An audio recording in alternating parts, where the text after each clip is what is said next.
السلام عليكم ورحمة الله وبركاته. إن الحمد لله والصلاة والسلام على رسول الله وعلى آله وأصحابه ومن والاه. فأعوذ بالله من الشيطان الرجيم. يا أيها الذين آمنوا كتب عليكم الصيام كما كتب على الذين من قبلكم لعلكم تتقون. সম্মানিত দর্শক ও শ্রোতা মণ্ডলী, পবিত্র মাহে রমজানকে সামনে রেখে আমরা আপনাদেরকে আজকের এই দর্শের মোবারকবাদ জানাচ্ছি, আপনাদেরকে অভিনন্দন জানাচ্ছি। সম্মানিত দর্শক মণ্ডলী, আমরা পবিত্র মাহে রমজান উপলক্ষে মাসব্যাপী আমরা ধারাবাহিকভাবে প্রত্যেক দিন রমজানের প্রত্যেক দিন আমরা আপনাদের সামনে রমজান বিষয়ক বিভিন্ন বিষয় নিয়ে আমরা আপনাদের সামনে আলোচনা উপস্থাপন করব ইনশাআল্লাহ। আমি আপনাদের কাছে বিনয়ের অনুরোধ করব, আপনারা আমাদের আলোচনাগুলো শুনবেন এবং সে আলোকে মানুষকে শোনানোর ব্যবস্থা করবেন, আমলের উদ্দেশ্যে আল্লাহকে খুশি করার জন্য এবং জাহান্নাম থেকে মুক্তি হয়ে জান্নাতে প্রবেশ করার লক্ষ্যে। তো দর্শক বলে আমরা দেরি না করে আজকের আলোচনা আমরা শুরু করছি। আজকে আমরা আলোচনা করব পবিত্র মাহে রমজানের মর্যাদা, গুরুত্ব, ফজিলত সম্পর্কে। আমরা প্রথমে জানার চেষ্টা করব রমজান এই শব্দটির অর্থ কী। আমরা সকলেই জানি রমজান শব্দটি আরবি শব্দ এবং রমজান মাস হচ্ছে আরবি বছরের ৯তম মাস।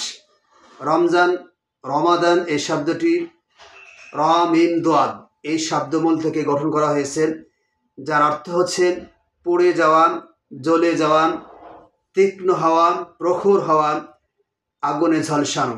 আরবরা বলে থাকে রমাদাতিল আরদ, জমির সূর্য তাপে পুড়ে গেছে। তারা আরও বলে রমিদাত কদামুহু, তার পা আগুনে পুড়ে গেছেন। তারা আরও বলে থাকে রমিদাত সায়েমুম, সিয়াম সাধনাকারী সিয়ামের ফলে তার পেট ক্ষুধা পিপাসায় জ্বলে গেছেন। অধিক জ্বলে পড়ে খাক হকে রমজান বলা হয়। কেননা একজন সিয়াম সাধনাকারী ১ মাস সিয়াম সাধনার ফলে একজন মুমিনের জৈব প্রবৃত্তিকে ক্ষুধা পিপাসার আগুনে জ্বলিয়ে দুর্বর করে ফেলা হয়। ফলে এই মাসটিকে রমজান মাস বলা হয়। ব্যাপক অর্থে রমজান বলতে একজন সিয়াম সাধনাকারী সিয়াম রাখার ফলে তার পাকস্থলীতে পিপাসার কারণে যে প্রখর তাপের সৃষ্টি হয়, সেটাকে বোঝানোর জন্য এই রমজান শব্দটি ব্যবহার করা হয়। সম্মানিত উপস্থিতি, রমজান শব্দের ফজিলত সম্পর্কে, গুরুত্ব সম্পর্কে, মর্যাদা সম্পর্কে আল্লাহ রাসূল হাদিস শরীফে অনেকগুলি কথা বলেছেন। আমরা জানি রমজান মাস সম্মানিত মাস, রমজান মাস মহিমান্বিত মাস, রমজান মাস অত্যন্ত ফজিলতপূর্ণ মাস। এই রমজান মাস মূলত 3টি কারণে সবচেয়ে বেশি মহিমান্বিত। তার মধ্যে একটি হচ্ছে এই মাসে আল্লাহ সুবহানাহু ওয়া তাআলা রোজা ফরজ করেছেন। যেমন আল্লাহ পবিত্র কোরআনে বলছেন, ইয়া আইয়ুহাল্লাযীনা আমানু, হে ঈমানদারগণ, কুতিবা আলাইকুমুস সিয়াম, তোমাদের প্রতি রোজাকে ফরজ করা হয়েছে, কামা কুতিবা আলাল্লাযীনা মিন ক্বাবলিকুম, যেমনটি ফরজ করা হয়েছিল তোমাদের পূর্ববর্তী সমস্ত নবী রাসূলদের উম্মতদের প্রতি, লাআল্লাকুম তাত্তাকুন, আশা করা যায় সম্ভবত তোমরা এই রোজার মাধ্যমে তাকওয়া অর্জন করতে পারবে। রমজান মাস আরেকটি কারণে সম্মানিত, ফজিলতপূর্ণ, যে রমজান মাসেই আল্লাহ সুবহানাহু ওয়া তাআলা বিশ্ব মানবতার হেদায়েতের জন্য পবিত্র কোরআন নাজিল করেছেন। আল্লাহ পবিত্র কোরআনের সূরা আল বাকারা 185 নং আয়াতে আল্লাহ বলেছেন, শাহরু রমাদান আল্লাযী উনজিলা ফীহিল কুরআন, রমজান মাস যেই মাসে পবিত্র কোরআন নাজিল করা হয়েছে, যে কোরআনটা হচ্ছে হুদাল লিন্নাস, যেটা মানুষের জন্য হেদায়েতের পথ নির্দেশ, ওয়া বাইয়িনাতিন মিনাল হুদা ওয়াল ফুরকান, আর এই কোরআনের মধ্যে মানুষের হেদায়েতের সকল দিক নির্দেশনা এর মধ্যে আল্লাহ সুস্পষ্টভাবে বর্ণনা করেছেন। সম্মানিত দর্শক ও শ্রোতা মণ্ডলী, মূলত পবিত্র মাহে রমজানের সম্মান, মর্যাদা, ফজিলত এত বেশি এই কারণে যে আল্লাহ সুবহানাহু ওয়া তাআলা বিশ্ব মানবতার হিদায়াতের জন্য পবিত্র কোরআনকে এ মাসে নাজিল করেছেন। এই রমজান মাসের মর্যাদা সম্পর্কে, সম্মান ফজিলত সম্পর্কে আল্লাহ রাসূল সাল্লাল্লাহু আলাইহি সাল্লাম সহিহ বুখারী মুসলিম শরীফের একটা হাদিসে বলেছেন, ইযা দাখালা শাহরু রমাদান, যখন রমজান মাস প্রবেশ করেন, ফুতিহাত আবওয়াবুস সামা, তখন আসমানের তথা জান্নাতের দরজাগুলো উন্মুক্ত করে দেওয়া হয়। ফালাম ফালাম ইগুলাক মিনহা বাবুন, কোনো একটি দরজাও বন্ধ রাখা হয় না। ওগুল্লিকাত আবু জাহান্নাম, জাহান্নামের দরজাগুলি বন্ধ করে দেওয়া হয়। ফালাম ইফতাহ মিনহা বাবুন, তার মধ্যে থেকে একটি দরজাও খুলে রাখা হয় না। ওসুলসিরাতিশ শায়াতিন, আর শয়তানদেরকে এই মাসে শৃঙ্খলাবদ্ধ রাখা হয়। অর্থাৎ জান্নাতের দরজাসমূহ খুলে দেওয়া হয় অধিক হারে নেক আমল করার জন্য এবং আমলকারীদেরকে উৎসাহ প্রদানের জন্য। আর জাহান্নামের দরজাসমূহ বন্ধ করে দেওয়া হয় কারণ এ মাসে ঈমানদারগণ গুনাহের কর্ম কম করে থাকে। মানুষ সাধারণত এ মাসে গুনাহের কর্ম কম করে থাকে, যার কারণে জাহান্নামের দরজাগুলো বন্ধ রাখা হয়। শয়তানকে শৃঙ্খলাবদ্ধ করা হয় এই কারণে যাতে এই মুবারকময় মাসে শয়তান এসে মানুষকে পথভ্রষ্ট করতে না পারে, মানুষকে সত্য সুন্দর পথ থেকে বিচ্যুত করে ভ্রষ্টতার দিকে নিয়ে যেতে না পারেন। আল্লাহ রাসূল সাল্লাল্লাহু আলাইহি সাল্লাম বলেছেন, এই মাসে একজন আহ্বানকারী আহ্বান করে, ওয়ানাদা মুনাদিন, একজন আহ্বানকারী আহ্বান করে বলেন, ইয়া বাগিয়াল খায়র, হে কল্যাণের প্রত্যাশী, কল্যাণের অন্বেষণকারী, আকবিল, তুমি সামনে অগ্রসর হও, কল্যাণ মঙ্গল এবং তোমরা ভালো জিনিস সওয়াবের কর্ম করার জন্য সামনে অগ্রসর হও। ওয়া বাগিয়াশ শার, হে অকল্যাণের প্রত্যাশী, অকল্যাণের অন্বেষণকারী, আকসির, তুমি থেমে যাও, কারণ আজকে তোমার সামনে অগ্রসর হওয়ার কোনো সুযোগ নেই। ওয়ালিল্লাহি তাকাও মিনান নার, সেই দিন অর্থাৎ রমজান মাসে আল্লাহ সুবহানাহু ওয়া তাআলা অনেক মানুষকে জাহান্নামের আগুন থেকে মুক্তি দিয়ে থাকেন। অন্য একটা হাদিসে আল্লাহ বলেছেন যে, ইন্না লিল্লাহি তাকাও মিনান নার ফি কুল্লি ইয়াউমিন ওয়া লাইলাতিন, রমজান মাসের প্রত্যেক রাত্রিতে, প্রত্যেক দিনে আল্লাহ সুবহানাহু ওয়া তাআলা মানুষকে জাহান্নামের আগুন থেকে মুক্তি দিয়ে থাকেন। ওয়া লিকুল্লি আবদিন মিনহুম দাওয়াতুন মুস্তাজাবাতুন, আর রমজান মাস উপলক্ষে প্রত্যেক রোজাদার বান্দাদের দোয়া আল্লাহ কবুল করে থাকেন। আল্লাহ রাসূল সাল্লাল্লাহু আলাইহি সাল্লাম আরেকটা হাদিসে বলেছেন যে, রগিমা আনফুরাজুলিন, সেই ব্যক্তির নাক ধুলায় ধূসরিত হোক, যে ব্যক্তি রমজান মাস পাওয়ার পরও গুনাহ মাফের অবাধ সুযোগ পাওয়ার পরও যে ব্যক্তি গুনাহগুলো মাফ করে নিতে পারল না, সেই ব্যক্তি নাক ধুলায় ধূসরিত হোক, অর্থাৎ সেই ব্যক্তি ধ্বংস হোক। পবিত্র মাহে রমজানকে কেন্দ্র করে আল্লাহ রাসূল সাল্লাল্লাহু আলাইহি সাল্লাম আরেকটা হাদিসে বলেছেন যে, উতিয়াত উম্মতি খামসা খিসালিন ফি রমাদান, আমার উম্মতকে রমজান উপলক্ষে এমন 5টি বৈশিষ্ট্য দেওয়া হয়েছে উম্মতে মুহাম্মাদীকে, যেই বৈশিষ্ট্য অন্য কোন উম্মতকে দেওয়া হয় নাই। 5টি বৈশিষ্ট্য উম্মতে মুহাম্মাদীকে রমজান উপলক্ষে দেওয়া হয়েছে, যেই 5টি বৈশিষ্ট্য পূর্ববর্তী কোনো উম্মতকে দেওয়া হয় নাই। তার মধ্যে 1 নম্বর হচ্ছে খুলুফু ফামি সাইমি আতিয়াব ইনদাল্লাহি মিরিহিল মিস, অর্থাৎ সিয়াম পালনকারী মুখের গন্ধ আল্লাহর কাছে মিশকের চেয়ে অধিক উত্তম ঘ্রাণ সম্পূর্ণ। অর্থাৎ রমজান মাসে সিয়াম সাধনার কারণে একজন সিয়াম পালনকারীর পাকস্থলী খাবার শূন্য থাকার কারণে মানুষের মুখে ঘ্রাণের সৃষ্টি হয়, ঘ্রাণের পরিবর্তন হয় এবং এক প্রকার দুর্গন্ধ সৃষ্টি হয়। এই দুর্গন্ধ মানুষের কাছে অপ্রিয় হলেও আল্লাহ তাআলার কাছে অধিক পছন্দনীয়, কারণ তার মুখের দুর্গন্ধটা হয়েছে আল্লাহর আনুগত্য ইবাদত করার কারণে। সুতরাং সেটা আল্লাহর কাছে অধিক প্রিয়, যদিও মানুষের কাছে সেটা দুর্গন্ধ মনে হয়। রমজান উপলক্ষে উম্মতি মুহাম্মাদীকে দ্বিতীয় যে বৈশিষ্ট্য দান করা হয়েছে সেটি হচ্ছে ওয়াতাস্তাগফিরু লাহুমুল মালাইকাতু হাত্তা ইফতিরু, সিয়াম পালনকারীর জন্য ইফতারের পূর্ব পর্যন্ত ফেরেশতাগণ তাদের গুনাহ মাফের জন্য আল্লাহর কাছে মাগফিরাত কামনা করে দোয়া করতে থাকেন, যেটা অন্য কোনো উম্মতকে দেওয়া হয় নাই।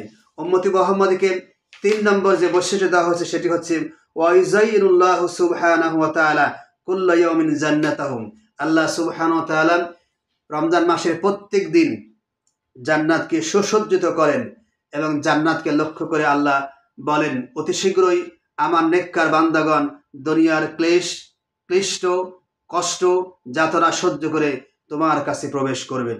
উম্মতি মুহাম্মাদীকে রমজানকে উপলক্ষ করে 4th নম্বর যে বৈশিষ্ট্য আল্লাহ সুবহানাহু ওয়া তাআলা দিয়েছেন যেটা অন্য কোন উম্মতকে দেন নাই। সেটি হচ্ছে ওয়াইসাফিদু ফিহি মারাদাতুশ শায়াতিন, বিতাড়িত শয়তানদেরকে শৃঙ্খলাবদ্ধ করা হয়। রমজানকে উপলক্ষ করে উম্মতি মুহাম্মাদীকে আল্লাহ সুবহানাহু ওয়া তাআলা পঞ্চম নম্বর যে বৈশিষ্ট্য দিয়েছেন সেটি হচ্ছে ওয়াইগফিরু লাহুম ফি আখিরি লাইলাতিন, অর্থাৎ উম্মতি মুহাম্মাদীকে প্রত্যেক দিন শেষ রাত্রিতে আল্লাহ সুবহানাহু ওয়া তাআলা তাদের গুনাহ সমূহ ক্ষমা করে দেন। সম্মানিত উপস্থিতি, প্রিয় ভাইরা আমার, এই পাঁচটি বৈশিষ্ট্য উম্মতি মুহাম্মাদী ছাড়া আল্লাহ আর কাউকে প্রদান করে নাই। রমজানের ফজিলত সম্পর্কে আল্লাহ রাসূল হাদিস শরীফে বলেছেন, রমজান মাস এমন একটি মাস যেই মাসে যদি কোনো ব্যক্তি উমরা পালন করেন তাহলে সেই ব্যক্তিকে একটি নফল হজ সম্পাদনের সওয়াব তার আমলনামায় লেখা হয়। আল্লাহ রাসূল সহিহ বুখারী একটা হাদিসে বলেছেন, ফাইন্না উমরাতান ফি রমাদান, রমজান মাসে উমরা সম্পাদন করা তাকদি হুজ্জাতান, হজ সম্পাদন করার নাই, আও হাজ্জাতান মাইয়া, আমার সঙ্গে হজ করার নাই। পবিত্র মাহে রমজান এর সম্মান মর্যাদা বর্ণনা করতে গিয়ে আল্লাহ রাসূল বাইহাকী শরীফে একটা হাদিসে বলেছেন, আল্লাহ রাসূল সাল্লাল্লাহু আলাইহি ওয়াসাল্লাম বলছেন, ইয়া আইয়ুহান নাস, হে মানুষেরা, কাদ আযাল্লাকুম শাহরুন আযীমুন, তোমাদের সামনে একটা মহা মাস তোমাদেরকে ছায়া দিচ্ছেন, তোমাদের দরজায় কখন আসছেন। শাহরুন মুবারাকুন, এই মাসটি হচ্ছে মুবারকময় মাস। শাহরুন ফিহি লাইলাতুন খায়রুম মিন আলফি শাহর, এই মাস এমন একটি মাস যে মাসের মধ্যে এমন একটি রাত্রি রয়েছেন যে রাত্রিতে ঈমানের সঙ্গে সওয়াবের উদ্দেশ্যে আল্লাহকে খুশি করার জন্য যদি কোনো ব্যক্তি ইবাদত বন্দি করেন, আল্লাহ সুবহানাহু ওয়া তাআলা তার আমলনামায় 1000 মাসের আমল করার সওয়াবের চাইতে বেশি সওয়াব আল্লাহ তার আমলনামায় লিখবেন। এই মাস সম্পর্কে আল্লাহ বলেছেন, জাআলাল্লাহু সিয়ামাহু ফারিদা, আল্লাহ সুবহানাহু ওয়া তাআলা এই মাসের রোজাকে ফরজ করেছেন। ওয়া কিয়ামা লাইলাতিহি তাতাওয়ান, এই মাসের কিয়াম অর্থাৎ তারাবি সালাতকে আল্লাহ রাসূল অতিরিক্ত ইবাদত হিসেবে গণ্য করেছেন।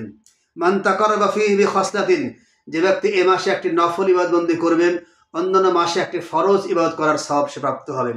আর যে ব্যক্তি একটি ফরজ ইবাদত সম্পাদন করবে, সেই ব্যক্তির আমলনামায় অন্য মাসের 70টি ফরজ সম্পাদন করার আমলনামার সওয়াব আল্লাহ তার আমলনামায় রেখে দিবেন। এই মাস সম্পর্কে আল্লাহ আরো বলেছেন, ওয়া হুয়া শাহরুস সাবরিন, এই মাস হচ্ছে ধৈর্যের মাস। সবরু সাওয়াবুল জান্নাহ, আর ধৈর্যের পুরস্কার হচ্ছে জান্নাত। ওয়া শাহরুল মুওয়াসাত, এই মাসটি হচ্ছে পারস্পরিক সহানুভূতি প্রদর্শনের মাস। ওয়া শাহরুল ইজাদু ফি রিজকিল মুমিন, এটা এমন একটি মাস যে মাসে আল্লাহ সুবহানাহু ওয়া তাআলা মুমিনদের রিজিক আল্লাহ বৃদ্ধি করে দেন। মান ফাত্তারা ফিহি সাইমান, যে ব্যক্তি এই মাসে একজন রোজাদারকে ইফতার করাবেন, আল্লাহ সুবহানাহু ওয়া তাআলা সেই ব্যক্তির আমলনামায় সে সিয়াম পালনকারীর সিয়ামের সওয়াব তার আমলনামায় লিখে দেবে। অথচ সিয়াম পালনকারীর আমলের সওয়াবের সামান্য কমতি হবে না। আল্লাহ রাসূল সাল্লাল্লাহু আলাইহি ওয়াসাল্লাম এই মাস সম্পর্কে বলেছেন, ওয়া হুয়া শাহরুন, এমন একটি মাস আউয়ালুহু রহমান, যে মাসের প্রথম দশক। আল্লাহ রাসূল সাল্লাল্লাহু আলাইহি ওয়াসাল্লাম এই মাসের মর্যাদা বর্ণনা করতে গিয়ে বলেছেন, এটা একটি এমন একটি মাস যে মাসের হুয়া শাহরুন আউয়ালু আখিরাম, যে মাসের প্রথম দশক হচ্ছে রহমতের দশক। ও আওসাতুহু মাগফিরাম, যে মাসের মাধ্যম দশক হচ্ছে ক্ষমার দশক, মাগফিরাতের দশক। ও আখিরুহু ইতকু মিনান নার, আর শেষ দশক হচ্ছে জাহান্নামের আগুন থেকে মুক্তির দশক। আল্লাহ রাসূল সাল্লাল্লাহু আলাইহি ওয়াসাল্লাম আরো বলেছেন, মান খাফফাফা আন মামলুকি ফিহি গাফারাল্লাহু লাহু ওয়া আতাকাহু মিনান নার, যে ব্যক্তি এই মাসে তার অধীনস্থ কর্মচারীদের কর্মের বোঝাকে সামান্য হালকা করবেন, কমিয়ে দিবেন, তাখফিফ করবেন, আল্লাহ সুবহানাহু ওয়া তাআলা তার জীবনের সমস্ত গুনাহ মাফ করে দিবেন এবং তাকে জাহান্নামের আগুন থেকে আল্লাহ মুক্তি দান করবেন। এই মাস সম্পর্কে আল্লাহ রাসূল সাল্লাল্লাহু আলাইহি ওয়াসাল্লাম এইভাবে হাদিস শরীফে অনেকগুলি কথা বলেছেন। আল্লাহ রাসূল সাল্লাল্লাহু আলাইহি ওয়াসাল্লাম আরেকটি হাদিসে বলেছেন যে, ইগফারু লিউম্মাতিহি ফি আখির লাইলাতি ফি রমাদান, রমজান মাসের শেষ দিনে, অর্থাৎ রমজান মাসে প্রত্যেক রাত্রির শেষ সময় আল্লাহ এই জাতিকে অর্থাৎ রোজাদারকে সিয়াম সাধনাকে আল্লাহ ক্ষমা করে দেন। ওয়ালাকিন্না ক্বালান, আল্লাহ বললেন ওয়ালাকিন্নাল আমিলান, তখন একজন সাহাবী জিজ্ঞেস করলো, হে আল্লাহ রাসূল, আহিয়া লাইলাতুল কদর, সেটা কি লাইলাতুল কদর রাত্রি নাকি? অর্থাৎ আল্লাহ কি লাইলাতুল কদর রাত্রিতে সিয়াম সাধনাকারীদের ক্ষমা করে দেন? আল্লাহ বললেন লা, ওয়ালাকিন্নাল আমিলা ইন্নামা ইউফা আজরাহু ইজা কাদা আমালুহু, বরং একজন আমলকারী যখন আমল সম্পাদন করেন তখন আল্লাহ সুবহানাহু ওয়া তাআলা তাকে তার প্রতিদান প্রদান করে থাকেন। অর্থাৎ প্রত্যেক দিন একজন সায়েম বা একজন সিয়াম সাধনাকারী রোজা সম্পাদন করার পরে যখন রোজা শেষ করে তখন সেই রাত্রিতেই আল্লাহ সুবহানাহু ওয়া তাআলা সেই ব্যক্তিকে ক্ষমা করে দেন। মূলত এই তিনটি কারণেই রমজান মাসের সম্মান ও মর্যাদা। প্রিয় উপস্থিতি, সম্মানিত দর্শক শ্রোতা মণ্ডলী, রমজান এর মর্যাদা সম্মান সম্পর্কে আমরা আজকে আলোচনা করলাম, এই বিষয়গুলি বললাম এবং সামনে সপ্তাহে ইনশাআল্লাহ আমরা রোজার ফজিলত, রোজার তাৎপর্য নিয়ে আমরা কথা বলবো। সেই দার্স দেখার উদাত্ত আহ্বান জানিয়ে শেষ করছি। আসসালামু আলাইকুম ওয়া রাহমাতুল্লাহি ওয়া বারাকাতুহু।